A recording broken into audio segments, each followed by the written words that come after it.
विविध प्रकारची संग्रहालये ही समाजाला इतिहासाची ओळख करून देण्यासाठी महत्त्वाची भूमिका बजावतात।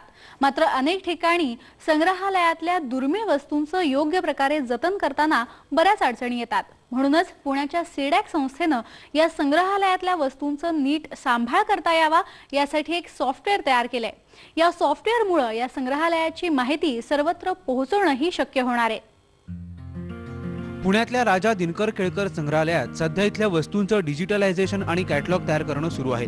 संग्रहालयातल्या 14,000 वस्तूंची माहिती जतन व्हर्च्युअल म्युझियम बिल्डर या सॉफ्टवेअरद्वारे एकाच वेळी उपलब्ध होणार आहे। या वस्तूंची माहिती कायमस्वरूपी टिकून राहावी यासाठी पुण्यातल्या सीडॅक संस्थेने हे सॉफ्टवेअर तयार केलंय। म्युझियममधले क्युरेटर्स, इंडॉलॉजिस्ट, त्याच्यानंतर म्युझियमचा ॲडमिनिस्ट्रेटिव्ह स्टाफ हे सर्वजण याच्यामध्ये एका नेटवर्कच्या माध्यमातून एकमेकांशी कोलॅबोरेट करून एकमेकांच्या सहाय्यानं हा संबंध त्यांचं डिजिटायझेशनचा प्रकल्प ते मॅनेज करू शकतात आणि याचा म्युझियम्सना खूप लाभ झालेला आहे। आणि भारतामध्ये साधारण 1000 पेक्षा जास्त म्युझियम्स आहेत आणि आम्हाला हे सॉफ्टवेअर जे आहे किंवा या प्रकारचे जे तंत्रज्ञान उपलब्ध आहे हे ह्या सर्व म्युझियम्समध्ये पोहोचवायचं आहे आणि ज्या सहाय्यानं आपण आपला सांस्कृतिक वारसा जो आहे त्याचा आपण चांगल्या प्रकारे जतन करू शकू आणि तो डिजिटल किंवा इंटरनेटच्या माध्यमातून आपल्या पुढच्या पिढ्यांपर्यंत पोहोचवू शकू। हैदराबादचं सालारजंग संग्रहालय, मुंबईतलं छत्रपती शिवाजी संग्रहालय आणि पुण्यातलं राजा केळकर संग्रहालय या तीनही संग्रहालयात या सॉफ्टवेअरचा वापर सुरू झालाय। या तीनही ठिकाणच्या गरजेनुसार या सॉफ्टवेअरमध्ये बदल करण्यात आले आहेत।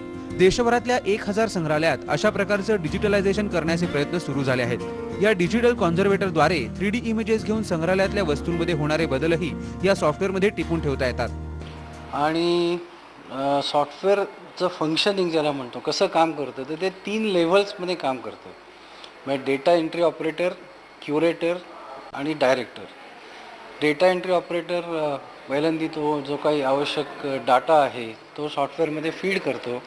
क्युरेटर लेवलला तो चेक केला जातो, त्याच्यामध्ये काही बदल हवे असतील तर ते केले जातात आणि finally director which is an authority ती डाटा एंट्री कन्फर्म करते। संग्रहालयातल्या वस्तूंचं डिजिटलायझेशन आणि कॅटलॉगिंग झाल्यानंतर ही माहिती इंटरनेटवर उपलब्ध होणार आहे।